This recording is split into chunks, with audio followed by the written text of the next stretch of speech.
नमस्कार, मैं मनु पवार। स्वागत है आपका मेरे YouTube चैनल पर। जैसा आप जानते हैं कि 8 और 9 नवंबर सन 2000 उसकी आधी रात को उत्तराखंड राज्य अस्तित्व में आया था।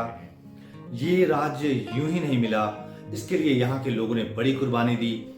दर्जनों आंदोलनकारियों ने सीने पर गोलियां खाई हैं, सत्ता के बेहिसाब जुल्म सहे, जिसे याद करके आज भी सिरहन पैदा हो जाती है।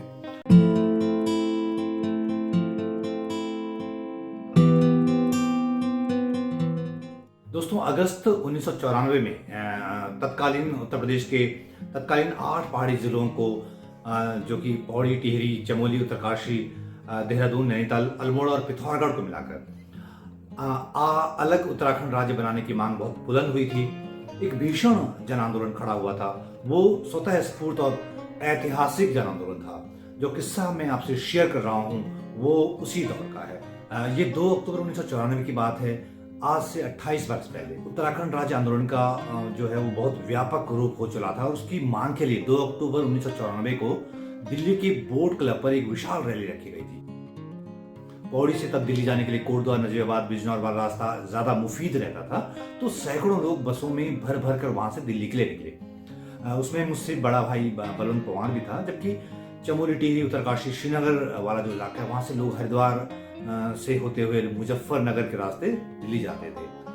तब यूपी में मुलायम सिंह यादव की सरकार थी। 1994 की बात कर रहा हूँ, और वो उत्तराखंड राज्य आंदोलनकारियों को किसी भी सूरत में दिल्ली रैली में न जाने देने के लिए अड़े हुए थे। फिर हुआ ये कि 1 और 2 अक्टूबर 1994 की आधी रात को यूपी की पुलिस ने आंदोलनकारियों को मुजफ्फरनगर के रामपुर तिराहे के पास रोक दिया। इससे टकराव बढ़ा तो पुलिस ने सीधे अंधाधुंध फायरिंग शुरू कर दी। इसमें हमारे कई लोग मौके पर ही शहीद हो गए। और तो और पहाड़ की कुछ आंदोलनकारी महिलाओं के साथ यूपी पुलिस ने आधी रात को गन्ने के खेत में बलात्कार किया। वर्दी वालों ने बलात्कार किया। उस मुकदमे में आज 28 साल बाद भी इंसाफ नहीं हुआ है, बल्कि बर्बरता के जिम्मेदार अधिकारियों को पहले मुलायम सिंह यादव ने, फिर मायावती ने और फिर राजनाथ सिंह ने बतौर मुख्यमंत्री उनको तरक्की पर तरक्की देते रहे। तो 2 अक्टूबर 1994 को मुजफ्फरनगर के रामपुर तिराहे पर हुई उस बर्बरता के बाद पहाड़ में जो है गुस्से का ज्वालामुखी फूट पड़ा।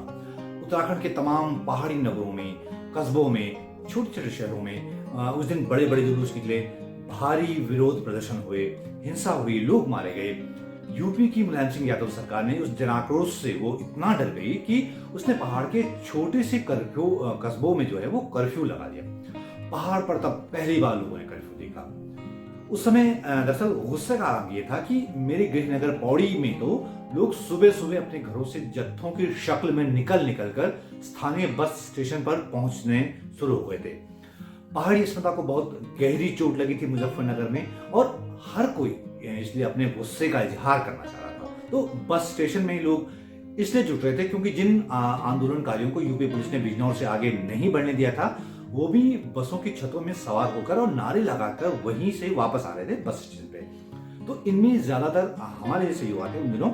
उनकी जुबान पर खून का बदला खून लेंगे जैसे हिंसक नारे थे, और लग रहा था कि उनकी जुबान से अंगारे बरस रहे हों। उस समय की बात बता रहा हूं मैं। तो उनके पौड़ी बस स्टेशन पर उतरते ही भारी भीड़ जुट गई थी। दोस्तों, ये मैं अपनी आंखों देखी आपको बता रहा हूँ। उस दिन बहुत अजीब तरह का उन्माद था। हिंसक नारों का जवाब वहां इकट्ठा भीड़ जो है तूफानी नारों से दे रही थी। फिर तो मानो पूरा शहर ही उबल पड़ा था। जुलूस निकलने लगे, उनमें तेजाबी नारे गूंज रहे थे। पूरा शहर सड़क पर था। हालात को भांप कर जो है पुलिस सड़क से गायब हो गई थी। बस लोग ही लोग थे, हजारों की भीड़ थी। गुस्सा इस कदर था कि उस भीड़ के बीच से दिल्ली दूर, पेचिंग नजदीक जैसे अतिवादी नारे भी हमने सुने। पुलिस ने उस समय जो है छिपकर इधर उधर मोर्चाबंदी कर ली थी। लग रहा था कि बहुत बड़ी गड़बड़ होने वाली थी, लेकिन वहां पे जुटा कोई भी शख्स डर नहीं रहा था, बेखौफ था। मतलब वहां पे जो था खून जो है उबाल मार रहा था उस समय सबका। पहाड़ी कौम का ऐसा सामूहिक गुस्सा दोस्तों मैंने तब पहली बार देखा था। बहरहाल उस दिन पौड़ी बस अड्डे के निचले हिस्से में बसों पर सवार आंदोलनकारी लौट रहे थे। ऊपरी हिस्से पर शहर भर के लोगों की भारी भीड़ जुट गई थी। इसी बीच मैंने क्या देखा कि मेरा एक सहपाठी जो है अपने दोस्तों के झुंड को बदला लेने के लिए उकसा रहा था। वो बस स्टेशन के ऊपर हिस्से में एक चौकी थी, वहां पे बैठे कुछ पुलिस वालों पर हमला करने के लिए उकसा रहा था, उनकी बंदूकें छीनने के प्लान बना रहा था। लेकिन उसकी सुबगार जो है कुछ लोगों ने सुनी, कुछ अधेड़ किस्म के जो विवेकशील लोग थे उन्होंने ऐसा करने से रोका। और दोस्तों वैसे भी जो है वो हम पहाड़ियों की प्रवृत्ति है कि वे स्वभावतः जो हम लोग हिंसक नहीं होते हैं। प्रकृति ने हमें बहुत धैर्य दिया है और शायद यही वजह है कि हम राष्ट्रीय धारा से जुड़े रहते हैं। इसलिए उत्तराखंड में दोस्तों आज तक पहाड़ों में जो है अलगाव नहीं पनपा। उत्तराखंड में कोई भी हिंसक विचार वहां पे जड़े नहीं जमा पाया। वरना जो 2 अक्टूबर 1994 की जो वारदात हुई थी मुजफ्फरनगर में, उसके बाद तो किसी भी राज्य की सामाजिक राजनीतिक सूरत बदली हुई होती, लेकिन उत्तराखंड ने ऐसा नहीं किया।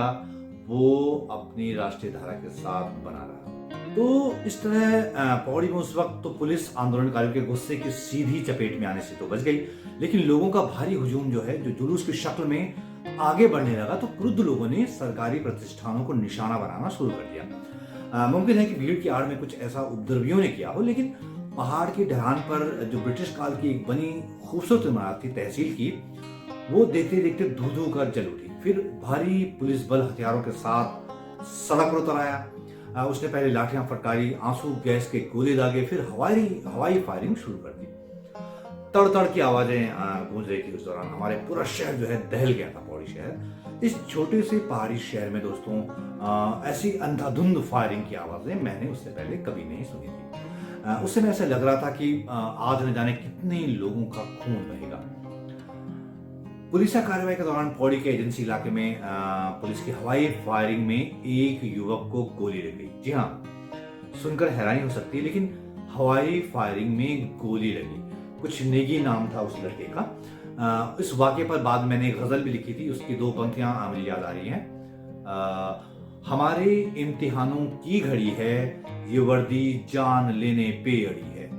बहाना है हवाई फायरिंग का, निशाने पे हमारी खोपड़ी। यकीन मानिए, ये उस समय 20 साल के उस लड़के की कविताई अभिव्यक्ति है जो आज आपसे इस वीडियो के जरिए उन खौफनाक दिनों की दास्तान आपसे शेयर कर रहा है। मैंने गजल उस दौरान कई मंचों पर कही, कई जगह ये प्रकाशित भी हुई और मुझे खूब दाद भी मिली।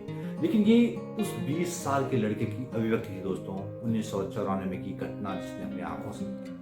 पौड़ी में हालात बेकाबू होने लगे तो डरे हुए प्रशासन ने जो है तुरंत कर्फ्यू थोप दिया। पौड़ी नहीं, तब लगभग पहाड़ के लगभग कई हिस्सों में कर्फ्यू था। हमने भी पहली बार कर्फ्यू देखा, कर्फ्यू को जिया, कर्फ्यू को समझा। कर्फ्यू की आड़ में हमने पहली बार पुलिस और यूपी की जो बदनाम फोर्स है पीएसी, उसका अत्याचार देखा, उसकी लूटपाट देखी। 94 को मुजफ्फरनगर के रामपुर तिराहे में हुई बर्बरता के बाद से हमारे पहाड़ के लोगों के लिए 2 अक्टूबर के मायने बदल गए हैं दोस्तों। तब अब पहाड़ में 2 अक्टूबर के दिन को गांधी जयंती से ज्यादा मुजफ्फरनगर कांड के लिए याद किया जाता है तब से। वरना तो उससे पहले तक स्कूली दिनों में 2 अक्टूबर का मतलब होता था गांधी जयंती, प्रभात फेरी, देशभक्ति के गीत, स्कूल में सांस्कृतिक कार्यक्रम, सरकारी दफ्तरों में झंडारोहण और फिर अंत में बंटने वाला लड्डू। तो साल के 3 राष्ट्रीय पर्वों में से एक 2 अक्टूबर, लेकिन हम जैसे लोगों में तो 2 अक्टूबर की तारीख का जिक्र एक अजीब तरह के सिरहन पैदा कर देता है। 1994 के बाद से उत्तराखंड के लिए 2 अक्टूबर के मायने बहुत बदल गए दोस्तों।